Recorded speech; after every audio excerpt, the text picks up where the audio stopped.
नमस्कार, स्वागत है आपका इस बुलेटिन में। मैं हूं आपके साथ मेनका चौधरी। यूपी 9 बजे में खबरों की शुरुआत करते हैं भारत और चीन के बीच बातचीत की खबरों के साथ, जिस पर पूरी दुनिया की नजर इस वक्त टिकी हुई है। राजनयिक स्तर की ये बातचीत है। चर्चा का दूसरा दिन है। भारत और चीन के सैन्य अधिकारियों के बीच लेफ्टिनेंट जनरल स्तर की बैठक कुछ ही देर में शुरू होने वाली है। माना जा रहा है कि ये बैठक दोनों देशों के बीच आगे के रिश्ते तय करने वाली है। लद्दाख में वास्तविक नियंत्रण रेखा यानी कि LAC के पास 1 महीने से तनाव बरकरार है और इस तनाव को कम करने के लिए, खत्म करने के लिए आज की मीटिंग बहुत ही अहम है। भारतीय दल का नेतृत्व लेफ्टिनेंट जनरल स्तर के अधिकारी कर रहे हैं। इसको बात से ही मेरे विचार से रिजॉल्व किया जा सकता है। दोनों के सिक्योरिटी कंसर्न्स हैं, लेकिन जहां तक जिस किस्म से दोनों की गवर्नमेंट्स बातचीत में विश्वास रख रही हैं और ये समझा जा रहा है कि दोनों ही देश लड़ाई नहीं चाहते हैं, तो मेरे विचार से बातचीत होगी।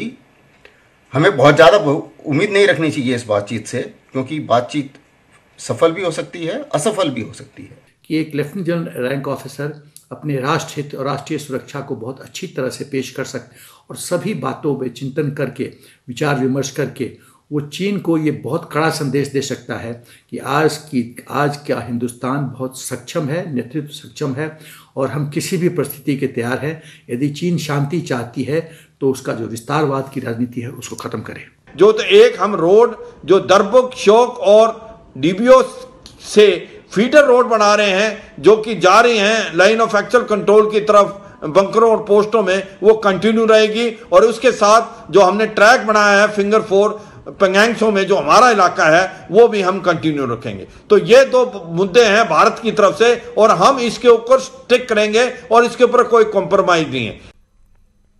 और इस वक्त शैलेंद्र बांगू, एडिटर नेशनल, दिल्ली से हमारे साथ मौजूद है। संदीप बोल, हमारे सहयोगी भी हमारे साथ दिल्ली से ही मौजूद है। शैलेंद्र बांगू, 12 बार बातचीत हो चुकी है, 12 राउंड की मीटिंग हो चुकी है, 1 महीने से गतिरोध बरकरार है, लेकिन अब तक निष्कर्ष नतीजे तक नहीं पहुंचे। आज की मीटिंग से कितनी उम्मीद?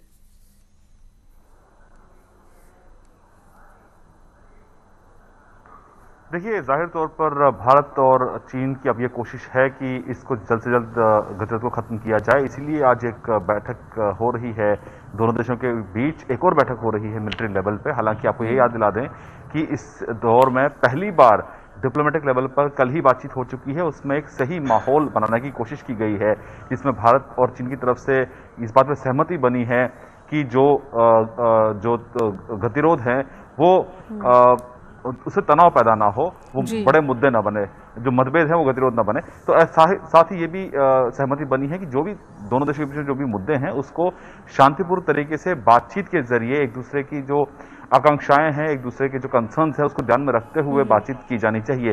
तो एक सही माहौल बनाने की कोशिश जरूर की गई है, लेकिन ये देखना बड़ी बात होगी कि इस मीटिंग से क्या निकल कर आता है। आपको ये बता दें कि हमारे सूत्र ये बता रहे हैं कि भारत एक कड़ा रुख इस मीटिंग में भी रखेगा और ये साफ करेगा कि जो भारत के इलाके हैं जहां पर फिलहाल चीन बैठा हुआ है, उसको जल्द से जल्द खाली किया जाए और भारत अपनी जो डेवलपमेंट एक्टिविटीज है वो अपने इलाके में जारी रखेगा। बिल्कुल, और जो हेकड़ी है चीन की वो नहीं चलने वाली है। भारत ने ये बात तो साफ कर दी है कि विस्तारवादी नीति को छोड़ो, हेकड़ी हटाओ और अपने कदम पीछे लो, तभी आगे की बात होगी। 12 राउंड की मीटिंग अब तक हो चुकी है, लोकल और डेलीगेशन और कमांडर लेवल की, और कल एक मीटिंग राजनयिक स्तर की पहली हुई थी और आज दूसरे दिन चर्चा चल रही है। संदीप बुल, हमारे सहयोगी भी हमारे साथ मौजूद हैं। संदीप, आखिर परेशानी कहाँ है, कहां पर बात बार बार अटक रही है? इससे पहले हमने डोकलाम में भी देखा था, वहां पर भी 73 दिनों से ज्यादा गतिरोध रहा था और वहां पर भी तनाव की स्थिति बनी रही थी और फिर जाकर नतीजे तक पहुंचे और स्थिति सामान्य हुई, और अब यहां देखने को मिल रहा है। देखिए, जिस जगह ये सारी जो है विवाद बना हुआ है, ये कोई नया विवाद नहीं है। लगातार जो है यहाँ पे फेस ऑफ की घटनाएं होती रही हैं, लेकिन इस वक्त जो हालात है वो थोड़े से अलग हैं, क्योंकि चीन जो है, जो उसकी जो क्लेम लाइन, जो कि वो क्लेम लाइन मानता है, जो कि भारत के हिस्से में आके मिलती है, रुकती है, वो उसको जो है कहीं ना कहीं डोमिनेट करने की कोशिश में लगा हुआ है। इसीलिए वो जो है हमारे इलाकों में आ चुका है। और सबसे बड़ी दिक्कत उसकी ये भी है कि जो इंफ्रास्ट्रक्चर डेवलपमेंट का काम भारत की तरफ से से पूरे LAC पे किया गया है, चाहे वो सिक्किम से लेकर अरुणाचल से लेकर और ये पूरा इलाका कश्मीर से लद्दाख से लेकर, तो कह सकते हैं कि ये जो डेवलपमेंट वर्क है ये कहीं ना कहीं चाइना को जो परेशान कर रहा है। पिछले साल ही जो है DSDBO यानी DSDBO रोड जो है उसको तैयार किया गया है। 255 किलोमीटर की रोड है ये, और ये श्योक नदी के साथ से होते होते दौलत बेग गोल्डी सेक्टर तक जाती है, जो कि अक्साई चीन के पास जो है सबसे ऊंचा पोस्ट है हमारा, वहां पे हमारे एयर स्ट्रिप भी है। तो ऐसे में चीन को ये लग रहा है कि अगर ये लगातार इस तरीके कंस्ट्रक्शन करने लगेंगे तो उस इलाके में जो है उनकी पकड़ हो सकता है कि ढीली पड़ सकती है, क्योंकि स्वेना का मूवमेंट जितना ज्यादा तेज होगा उतना ज्यादा जो है चाइना के लिए भी परेशानी होगी। यही वजह है कि गलवान नदी के पास जो है, जो कि गलवान नाला जिसको बोला जाता है, जो कि श्योक नदी में जाके मिलता है, वहां पे जो है 62 के बाद अब जो है पहली बार इस तरीके की सिचुएशन क्रिएट हुई है। हालांकि ये भी एक सच्चाई है कि चीन न सिर्फ भारत के साथ बल्कि उसकी सीमा से लगे जो दूसरे देश हैं उनके साथ भी इस वक्त कुछ इसी तरह की हरकत कर रहा है, और इसीलिए तो दुनिया कह रही है कि चीन दरअसल जो हालात बने हुए हैं पूरी दुनिया में कोरोना को लेकर और जिसकी जिम्मेदारी चीन पर तय हो रही है, तो इसी से बौखलाया हुआ है चीन और इस तरह की हरकतों को कर रहा है ताकि वो ध्यान भटका सके चीन के अंदर, यानी कि चीन के लोगों का ही ध्यान भटकाया जा सके। धन्यवाद आप दोनों का इस वक्त पूरी बातचीत के लिए। तो निगाहें इस मीटिंग पर बनी हुई है और ये भी देखना होगा कि भारत और चीन के जो रिश्ते हैं वो आगे किस दिशा में और किस तरह से बढ़ते हैं और आज की मीटिंग का उन संबंधों पर किस तरह का असर देखने को मिलता है। इधर सीएम योगी आदित्यनाथ आज यूपीपीसीएल के 28 नए पावर सब स्टेशन का लोकार्पण और शिलान्यास करने वाले हैं।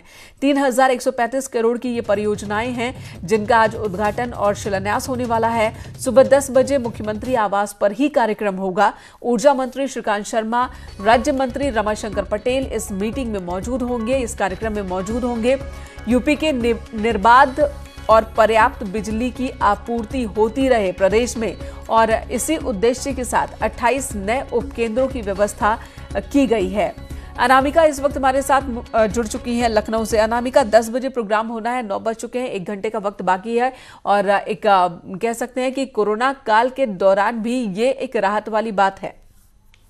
देखिए मलिका, कोरोना काल में जिस तरीके से लगातार मुख्यमंत्री योगी आदित्यनाथ बहुत सारे काम कर रहे हैं, कल भी उन्होंने बड़े पैमाने पर लाखों पेंशन धारकों के खाते में पेंशन ट्रांसफर किया था ऑनलाइन, और आज एक बड़ी उपलब्धि कह सकते हैं इसे, क्योंकि निर्बाध बिजली के लिए, पर्याप्त बिजली के लिए करीब 28 नए उपकेंद्रों को तैयार किया जाएगा। उनका लोकार्पण होगा, शिलान्यास होगा। करीब 3135 करोड़ की लागत से बनेंगे नए उपकेंद्र। तो प्रदेश में बिजली की जो व्यवस्था है वो सुदृढ़ हो पाएगी। और आज की अगर बात की जाए तो आज मुख्यमंत्री योगी आदित्यनाथ, चूंकि पब्लिक प्रोग्राम नहीं है, ये उनके आवास पर ही ये प्रोग्राम होगा, बहुत लिमिटेड लोग ही होंगे, सिर्फ मुख्य अधिकारी और मंत्री इस कार्यक्रम में शामिल होंगे।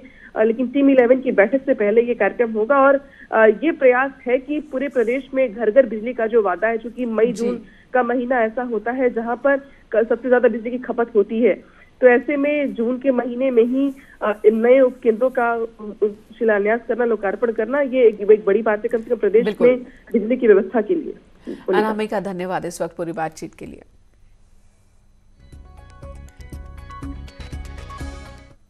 चलिए बात अनलॉक 1.0 की करते हैं। कई तरह की छूट मिली है और 8 तारीख के बाद ये छूट का दायरा भी बढ़ जाएगा। कई शहरों की तस्वीर बदल गई है। अब छूट के बाद लोग घरों से बाहर निकल रहे हैं, सड़कों पर पहले से ज्यादा गाड़ियां नजर आ रही हैं, दुकानें खुल रही हैं, व्यापार भी धीरे धीरे अब पटरी पर लौट रहा है। हालांकि व्यापारियों की अपनी अलग समस्या है। उनका कहना है कि अभी भी उन्हें व्यापार में नुकसान का ही सामना करना पड़ रहा है और जो नुकसान बीते 3 महीनों के दौरान हुआ उस नुकसान की भरपाई भी इस वक्त बड़ी मुश्किल नजर आ रही है। लेकिन जो जरूरी कदम है वो प्रशासन की ओर से उठाए जा रहे हैं। जो गाइडलाइंस है उनका पालन कराना भी जरूरी है और इसी कोशिश में प्रशासन लगा हुआ है। हिमांशु हमारे सहयोगी आगरा से हमारे साथ जुड़ चुके हैं। सर्वेश दुबे इस वक्त प्रयागराज से हमारे साथ मौजूद है और इन दोनों ही जगहों का हाल यानी कि जमीन पर क्या स्थिति है वो जानते हैं। आगरा का रुख सबसे पहले कर लेते हैं। हिमांशु, आगरा की स्थिति की हम बात करें, शुरू से ही जब से कोरोना संक्रमण की शुरुआत हुई है आगरा लाइमलाइट में है, हाईलाइट में है। कभी कोरोना के आंकड़े बढ़ने को लेकर, कभी कंट्रोल करने की दिशा में जो काम आगरा में हुआ उसे लेकर, और अब जब छूट की शुरुआत हो रही है तो फिर आगरा की तस्वीर कैसी और यहां पर किस तरह के इंतजाम, बताएं जरा। जी मेनका, आगरा शुरू से चर्चित रहा कोरोना को लेकर के, और सबसे बड़ी बात है जब से अनलॉक 1 शुरू हुआ है तब से केस आने भी ज़्यादा शुरू हो गए हैं। जो केस 4, 5, 6, 7, 8 तक थे अब वो बढ़ने लगे हैं। कल देखिए 15 केस आ गए नए, तो हड़कंप मच गया पूरे जिले में, एक मौत भी हो गई। तो आगरा एक तरह से कोरोना पॉजिटिव के मामले की अगर बात करें तो 945 कोरोना पॉजिटिव मामले हो चुके हैं यहाँ, और आंकड़ा 1000 की तरफ बढ़ चला है बहुत तेजी के साथ। इसलिए लोगों को जो छूट दी गई है उसका बेजा लाभ नहीं उठाना होगा, अपने घरों में रहने होगा। जिस तरह से लोग घूमने के लिए निकल रहे हैं, सड़कों पर माहौल देखने के लिए निकल रहे हैं, तो उससे बचना होगा लोगों को, क्योंकि ये उन्हीं के लिए उठाया गया कदम है, लोगों के लिए। व्यापार चलता रहे इसलिए छूट दी गई है, ताकि अर्थव्यवस्था भी पटरी पर रहे, लेकिन उसका बेवजह जो लाभ उठा रहे हैं लोग, तो उससे स्थिति और खराब हो जाती है। बिल्कुल, प्रयागराज से सर्वेश हमारे साथ है। सर्वेश, क्या यहाँ पर लोग पालन कर रहे हैं जो गाइडलाइंस हैं कि ई रिक्शा में कितने लोगों को बैठना है, ऑटो में कितने लोगों को बैठना है, जितनी सीट उतनी ही सवारी, या सारे नियमों को तोड़ते हुए लोग नजर आ रहे हैं? नहीं, जैसा कि मेनका हमारे साथी आगरा से हिमांशु जी ने बताया, उसी तरह की स्थिति यहाँ पर भी है। अनलॉक का 1 का ये 6वां दिन है और यहाँ पर सड़कों पर पहले से ज़्यादा भीड़ भाड़ नज़र आ रही है। दुकानों पर भी लोग सोशल डिस्टेंसिंग का पालन नहीं कर रहे हैं और कोरोना के खतरे को भूलकर लोग एक जगह इकट्ठा हो जाते हैं, और दुकानों में भी तमाम खान पान की जो दुकानें हैं वहाँ पर भीड़ नज़र आ रही है। अनलॉक 1 में खान पान की दुकानें खुलने के आदेश दिए गए थे, लेकिन वहाँ पर खाने का कोई आदेश नहीं था। लेकिन कई जगहों पर ऐसा देखा जा रहा है किस तरह की भीड़ उमड़ रही है, और जिले में अनलॉक 1 में कोरोना के मरीज लगातार बढ़ रहे हैं और इस वक्त 118 मरीजों का आंकड़ा पहुंच गया है। कल भी 5 पॉजिटिव मरीज यहां पर आए हैं, लेकिन अच्छी बात यह है कि 72 मरीज अब तक डिस्चार्ज हो चुके हैं। 3 कोरोना पॉजिटिव व्यक्तियों की मौत हुई है, जबकि 43 कोरोना के जो केस हैं वो अभी भी एक्टिव हैं। जी सर्वेश, और ये जो आंकड़े हैं वो जो जानकार है उनके आशंका को ये आंकड़े सही साबित कर रहे हैं। जानकारों का भी यही कहना था कि जब छूट की शुरुआत होगी तो मामले बढ़ेंगे, और मामलों के बढ़ने की एक दूसरी वजह यह भी है कि अब पहले से की तुलना में टेस्टिंग ज्यादा हो रही है, रिपोर्ट्स के आने की रफ्तार बढ़ गई है। लेकिन इसी बीच एक तंत्र जरूर ऐसा विकसित करना होगा, बनाना होगा, जो निगरानी रखे कि जो गाइडलाइंस है उनका पालन हो रहा है या नहीं, चूक किस स्तर पर है, गाइडलाइंस का पालन करवाने की जिम्मेदारी जिन पर है उनसे चूक हो रही है, या फिर चूक उन लोगों से हो रही है जिन पर जिम्मेदारी है पालन करने की। तो एक ऐसे भी तंत्र की जरूरत अब महसूस हो रही है। धन्यवाद आप दोनों का पूरी बातचीत के लिए। और इसी बीच एक अच्छी खबर, कोरोना को लेकर ही एक अच्छी खबर आ रही है। राहत वाली खबर यह कि कोरोना की दवा के करीब भारत पहुंच चुका है।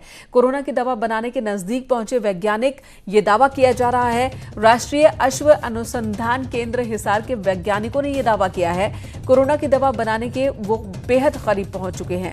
दवा का मिश्रण मुर्गी के भ्रूण पर सुरक्षित पाया गया है।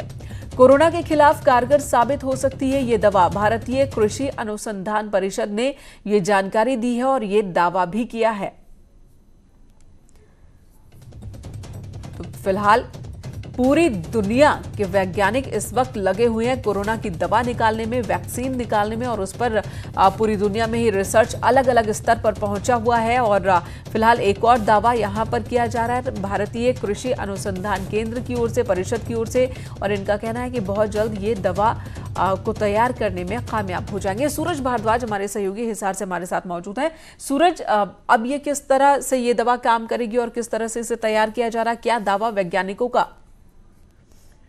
देखिए, जो कृषि मंत्रालय के अधीन ये जो भारतीय कृषि अनुसंधान परिषद है, इसके तहत हरियाणा कृषि विश्वविद्यालय जो हिसार में है, वहां पे एक राष्ट्रीय अश्व अनुसंधान केंद्र है। वो वैज्ञानिक जैसे ही, हालांकि पहले से ही वो एंटीवायरल दवाओं के विकसित करने में लगे रहते हैं, लेकिन अभी जो उनका दावा है, उनका ये कहना है कि उन्होंने एक एंटीवायरल दवा जो है वो विकसित की है, जिसे होस्ट डायरेक्टेड एंटीवायरल थेरेपी कहते हैं। ये सीधे तौर पर जो प्रोटीन होते हैं उनको टारगेट करती है, और इसका मकसद सीधा यही होता है कि जो एंटीवायरस जिसको हम कह सकते हैं उसको। सूरज, बहुत जल्दी से बताइएगा किस स्तर पर है ये प्रोसेस, वैज्ञानिक क्या कह रहे हैं?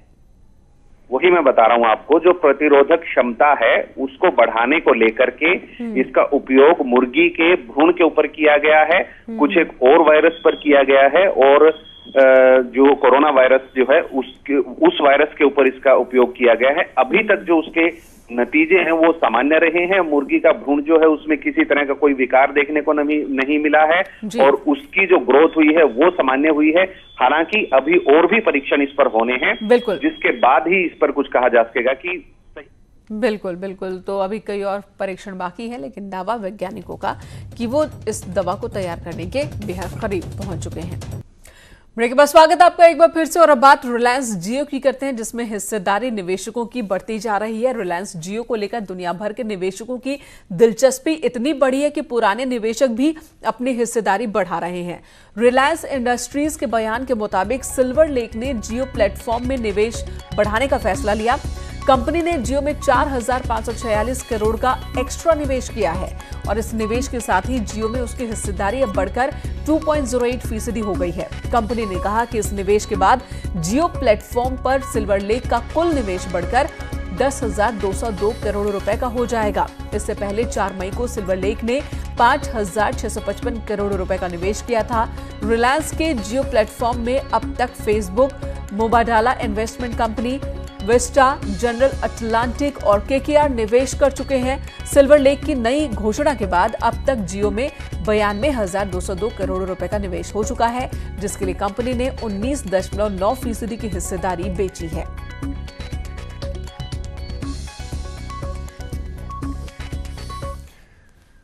और अब एक दुखद खबर, केंद्रीय रेल मंत्री पीयूष गोयल की मां का आज सुबह निधन हो गया, जिसे लेकर पीयूष गोयल ने ट्वीट किया है, जिसमें उन्होंने लिखा कि अपने स्नेह और प्रेम से मुझे हमेशा राह दिखाने वाली मेरी पूज्य माताजी का आज सुबह स्वर्गवास हुआ। उन्होंने अपना पूरा जीवन सेवा करते हुए बिताया और हमें भी सेवा भाव से जीवन बिताने को प्रेरित किया। ईश्वर उन्हें अपने श्री चरणों में स्थान दे।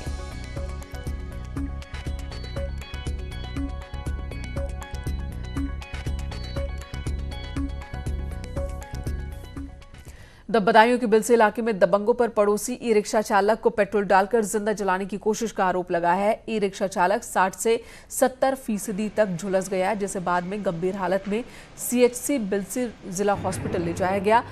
अभी खबर मिल रही है कि ई रिक्शा चालक को सैफी मेडिकल कॉलेज रेफर कर दिया गया है। मामले की जांच में पुलिस जुटी हुई है।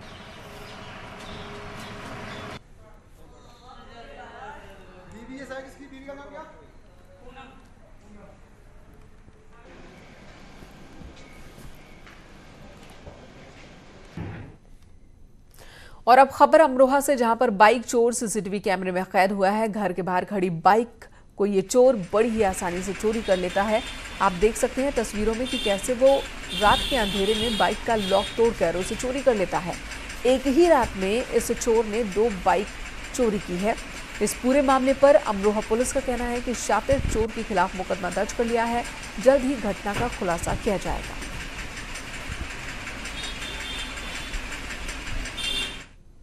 इन्हीं तस्वीरों के साथ इस बुलेटिन में इतना ही। ब्रेक के बाद भी खबरें जारी हैं।